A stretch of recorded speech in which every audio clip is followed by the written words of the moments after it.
Hello everyone, मैं नीलम तिवारी आप सभी का मैग्नेट ब्रेन्स में बहुत बहुत स्वागत करती हूँ। मैग्नेट ब्रेन्स एक ऐसा चैनल है जहाँ पर आपको 4th क्लास से 12th क्लास तक का सारा स्टडी मटेरियल बिल्कुल फ्री अवेलेबल करवाया जाता है। तो जैसा कि हमने अनुच्छेद लेखन अपना टॉपिक शुरू किया है और उसमें भी हमने आपको 2 टॉपिक समझा दिए हैं। वो भी उसमें एक हमारा सत्संगति हो गया और दूसरा हमने अपना पहले वाला पर्यावरण स्वच्छता का महत्व भी समझ लिया। अब इसके बाद में एक टॉपिक हम नया लेके आए हैं, उसका है छात्र जीवन। जो संभावित है, जो आ सकते हैं, उनको हम आपको बताने की कोशिश कर रहे हैं कि भाई उनके बारे में आप पढ़ लीजिए। और इसके साथ साथ में हम आपको ये भी सिखा रहे हैं कि भले जो हम 4 5 2 4 6 5 आप अच्छा एक चीज़ और आपको बता दें कि अगर कोई ऐसा टॉपिक हो जैसे आपको उसके बारे में पढ़ना हो और ऐसा लगे कि नहीं मैम हमें ये वाला टॉपिक भी हमें समझा दीजिए, या फिर किसी चीज़ का आपको मटेरियल अच्छा नहीं मिल रहा हो, तो अगर उसके लिए भी आपको बोलना है तो आप हमें कमेंट में बता दीजिएगा कि मैम इसके ऊपर भी आप वीडियो बना दीजिए। देखिए, हम तो अपनी तरफ से संभावित जो हैं, जो आपके आ सकते हैं, उनको हम आपको इसमें वीडियोस में हम आपको 4-5 वीडियोस में बता देंगे। और भी आपको ऐसा लगे कि मैम ये वाला भी आप हमें थोड़ा समझा दीजिए, इस पर भी हमें कुछ वाक्य बनाना बता दीजिए, तो आप हमें उसमें आप कमेंट में बता दीजिएगा। हम आपको उसके नेक्स्ट वीडियो में नेक्स्ट डे हम आपको बता देंगे, ठीक है। तो अब हम जो टॉपिक लेके आए हैं वो अपना है छात्र जीवन का। देखिए, छात्र जीवन हुआ, सत्संगति हुआ, स्वच्छता का महत्व हुआ, पर्यावरण हुआ, परोपकार हुआ। ये ऐसे टॉपिक होते हैं जिनके बारे में अधिकतर प्रश्न पूछे जाते हैं, जिनको लेकर पूछे जाते हैं प्रश्न। तो इसीलिए हमने कहा चलो अब एक छात्र जीवन के लिए भी आपको थोड़ा सा बता दें। तो सबसे पहले छात्र जीवन क्या होता है, हमारे टॉपिक को आगे पढ़ाएंगे बाद में। पहले हम छात्र जीवन के बारे में अपन थोड़ा सा डिस्कस कर लेते हैं, उसके बारे में थोड़ी सी चर्चा कर लेते हैं कि बताइए छात्र जीवन होता क्या है। बोले छात्र जीवन वो होता है कि जब कोई बालक या बालिका, कोई भी छात्र, कोई भी व्यक्ति, हम कह रहे जरूरी नहीं है कि बालक या बालिका ही अपना विद्या अध्ययन करते हैं। विद्या अध्ययन, शिक्षा ग्रहण कोई भी किसी भी उम्र में भी कर सकता है, लेकिन जब वो किसी भी विद्या को सीखना शुरू करता है तो हमारा जो छात्र वो हमारा छात्र बन जाएगा। और छात्र जीवन, उसकी जो दिनचर्या होगी, कैसी होनी चाहिए, क्या होनी चाहिए, वो हम इस टॉपिक में अब अपन पढ़ेंगे। तो सबसे पहले अगर हम टॉपिक को पढ़ने जा रहे हैं तो उसके बारे में पहले हमारे माइंड में कुछ अपने आप से क्या आने चाहिए, वाक्य आने चाहिए कि छात्र जीवन के बारे में हम लिखें तो लिखें क्या। बोले सबसे पहले हम लिखेंगे कि छात्र होता क्या है या छात्र जीवन होता क्या है।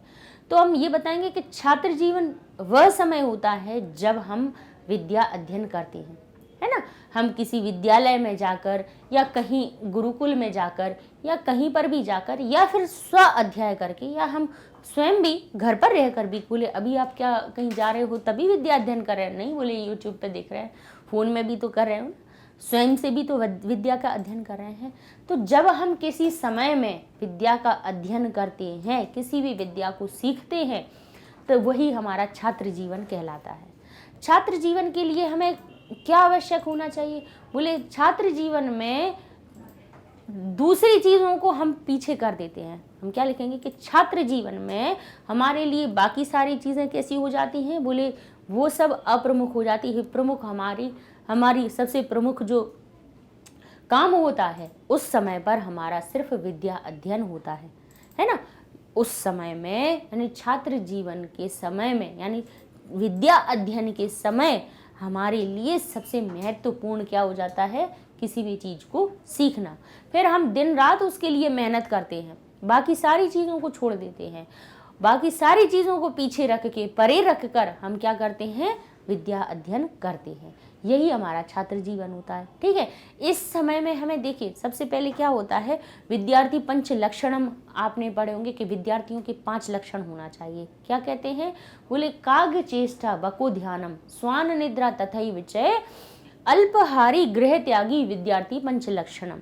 तो ये भी आप आराम से विद्यार्थी जीवन या छात्र जीवन आ जाए तो उसमें आप ये लिख दीजिएगा कि एक छात्र का जीवन कैसा होना चाहिए। कहते हैं काग्र चेष्टा, यानी कौए जैसी उसकी चेष्टा होनी चाहिए। कौए की चेष्टा देखिए कि उसका लक्ष्य, चेष्टा प्राप्त करने की उसकी इच्छा कैसी होती है कि वो कहीं पे भी देखेगा और उस पर ध्यान लगा के जैसे ही उसको ले चीज़ चाहिए तो वो आप कितना भी बचाते रहोगे और वो अपना कोई भी उसका जो लक्ष्य होगा या कोई भी वस्तु जो उसको लेनी है वो तुरंत उसको लेकर उड़ जाएगा। यानी उसके अंदर चेष्टा है, उस चीज़ को प्राप्त करने की इच्छा है, प्रबल इच्छा कि नहीं इसको तो मुझे प्राप्त करना ही है। ऐसा नहीं कि किसी की बुक छुड़ा लाओ, बोले ये हुई काग्र चेष्टा, ये नहीं। किसी भी विद्या का अध्ययन में चेष्टा हमें उस प्रकार की होनी चाहिए, फुर्ती होनी चाहिए हमारे अंदर, मतलब आलस्य नहीं होना चाहिए, अरे यार सीख लेंगे, क्या जा रहा अनुच्छेद लेखन सीखने में। तो ये प्रमाद यानी आलस्य नहीं होना चाहिए, ठीक है। तो काग्र जैसी चेष्टा, बको ध्यानम, ध्यान कैसा होना चाहिए, बगुले जैसा। बगुला अपनी एक टांग पर खड़ा होता है अपने शिकार के लिए। आपने देखा हो सॉरी, तालाब में जब तालाब या पानी की जगह में अगर बगुला अपने जब ध्यान लगाता है अपनी मछली पकड़ने के लिए या फिर अपने भोजन को इकट्ठा करने के लिए, तो वो एक टांग पे खड़ा रहता है। तो इसका मतलब ये नहीं है कि मैम ने कहा तो हम एक टांग पे खड़े होकर पढ़ रहे हैं, इसका मतलब ये नहीं है। इसका मतलब ये है कि ध्यान लगाना, ध्यान से किसी चीज़ को पढ़ना, है ना। कि ये नहीं है कि बुक रख ली सामने, पढ़ रहे और बाद में सोच रहे नीचे देख लो चैट कौन कौन कर रहा है, चलो अपन चैट कर लें। तो ये बको ध्यानम, बगुले जैसा ध्यान रखिए कि पढ़ रहे हैं तो हमारा कंसंट्रेशन पढ़ाई पर ही हो, हमारा ध्यान उसी चीज़ पर हो जिस चीज़ को हम सीख रहे हैं, ठीक है। फिर कहते हैं स्वान निद्रा। स्वान यानी कैसी, कुत्ते जैसी नींद कैसी होनी चाहिए, स्वान जैसी होनी चाहिए। बोली जरा सी खट आवाज़ सुनी और आंखें जग गई। ऐसा नहीं आप सो रहे हैं 10-10, 11 बजे तक उठ रहे हैं और फिर कह रहे हैं अरे पढ़ना है, ठीक है पढ़ लेंगे, ठीक है। स्वान जैसी निद्रा होनी चाहिए, बिल्कुल सो गए, हाँ ठीक है, जितनी आपके शरीर को आवश्यकता है उतना सो लिया, उतनी निद्रा अपनी ले ली और उसके बाद में तुरंत उठ गए, नहीं हमें उठना है, सुबह उठ कर पढ़ना है। तो नींद ऐसी हो जाए कि टाइम ना देखना पड़े, अपने आप खुल जाए। बोले स्वान निद्रा। बोले अल्पहारी। अल्पहारी क्यों कहा गया कि हिसाब से भोजन करने वाला, ये नहीं भर पेट के दबा दबा के खा रहे हैं, ये भी खा लो वो भी खा लो। फिर अच्छा क्यों अल्पहारी कहा गया, बोले इसलिए कहा गया कि जब बहुत भरपेट के भोजन कर लोगे तो फिर आएगी नींद और फिर तो हो गई पढ़ाई, फिर नहीं होनी है। तो अल्पहारी और गृह त्यागी, घर ही नहीं छूट रहा, घर से बाहर ही नहीं निकल पाते। अब देखो कोरोना में तो भाई मजबूरी हो गई कि गृह त्याग बच्चे नहीं कर सकते हैं, कोई बात नहीं, लेकिन पहले ये कहते थे कि गृह त्यागी ही अच्छा विद्यार्थी बन सकता है। कैसे, जब उसका गृह त्यागी का अर्थ ये नहीं हुआ कि घर छोड़ के भाग जाओ बाहर बैठ जाओ, नहीं। गृह त्यागी का अर्थ क्या हुआ कि घर के बाकी मोह माया से, बाकी चीज़ों से त्याग कर देना अपने आप को और अपने आप को शिक्षा में रत कर लेना। बोले इसको कहते हैं गृह त्यागी। गृह त्यागी का ये नहीं है कि घर छोड़ के हम वन में चले गए सीखने के लिए शिक्षा। पहले तो यही होता था, गुरुकुल में घर से बाहर क्यों ले जाते थे, क्योंकि जिससे बच्चे का जो ध्यान है वो घर की चीज़ों में ना हो कि वो अपनी सही विद्या का अध्ययन कर सके, जो भी शिक्षा उसको मिल रही है उसको वो प्राप्त कर सके। तो ये 5 लक्षण होते हैं भाई, हम इनके बारे में भी अपने छात्र जीवन में लिख सकते हैं। तो भाई कैसे अपन वाक्य बनाए, तो हम अपन मंजूषा को देख लेंगे कि भाई इसमें क्या क्या बोले लिखा हुआ है। बोले विद्यार्जनम यानी विद्या का अर्जन, विद्या का अर्जन यानी विद्या प्राप्त करना। परित्यज्य यानी छोड़ देना। काग चेष्टावान यानी कौए जैसी चेष्टा होनी चाहिए। तपोमय जीवन यानी जैसे तप कोई करता है, जैसे सन्यासी, तब जो ऋषि मुनि जब तप करते हैं तब वो तप में किसी एक ईश्वर का ध्यान उन्होंने कर लिया तो इधर उधर उनका दिमाग नहीं जाएगा, उनका ध्यान एक जगह। ये तपोमय जीवन, और बाकी सारी चीज़ों से पृथक हो जाते हैं। मतलब ये भी नहीं कि हमें थोड़ा फ़ोन भी चलाना है, हमें ये भी करना है, हमें थोड़ी टीवी भी देखना है, हमारी मतलब अपनी और चीज़ों से एडजस्टमेंट नहीं करना चाह रहे हैं, पढ़ाई को दूसरा रख दिया, अपनी बाकी चीज़ों को प्रमुखता कर दी। बोले नहीं, तपोमय जीवन होना चाहिए। गृह त्याग का समझ गए, घर को त्यागना नहीं, इधर है कि गृह त्याग कर देना। तो गृह का अर्थ ये नहीं कि घर त्याग कर दो, बोले बाकी सारी चीज़ों से, घर में जो चीज़ें हो रही हैं भाई उन सब चीज़ों से ध्यान हटाकर अपना पढ़ाई पर लगाना।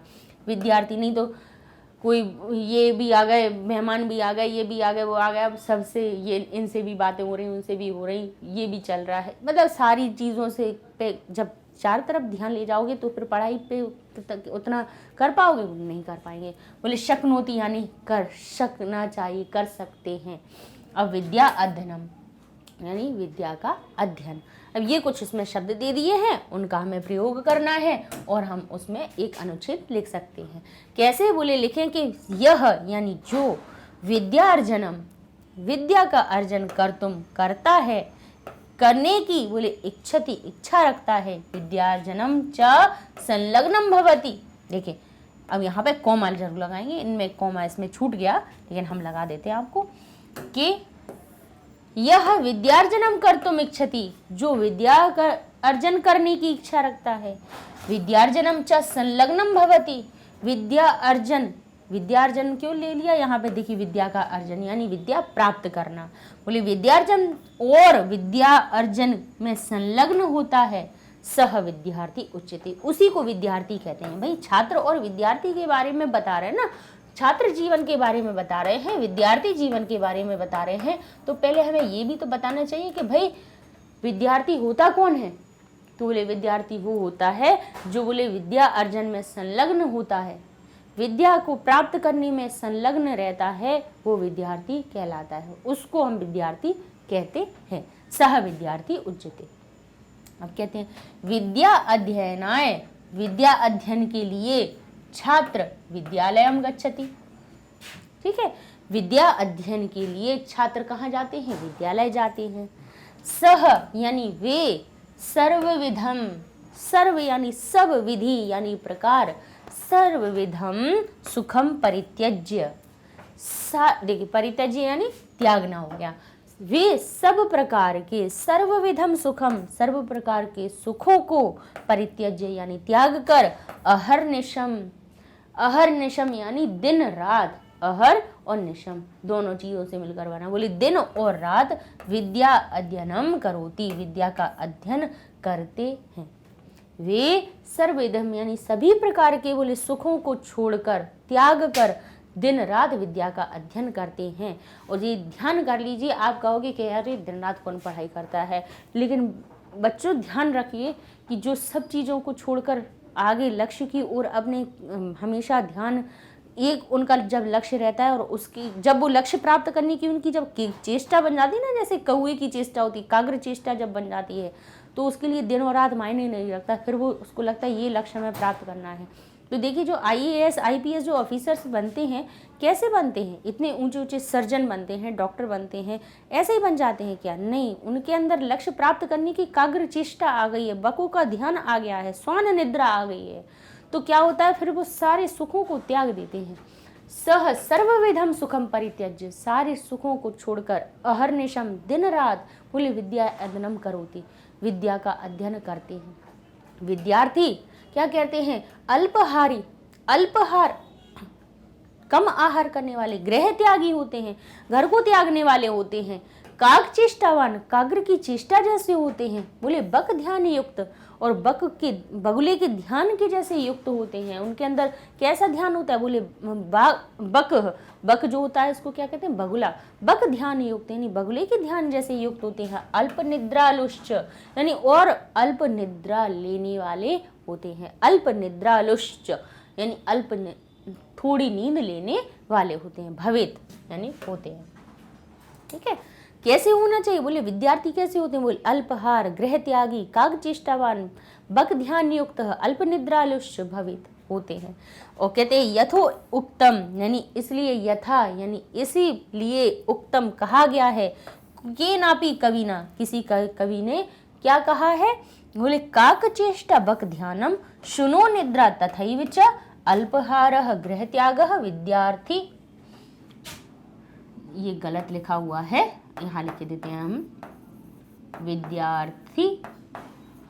विद्यार्थी पंच लक्षणम, ये 5 लक्षण विद्यार्थी के होते हैं।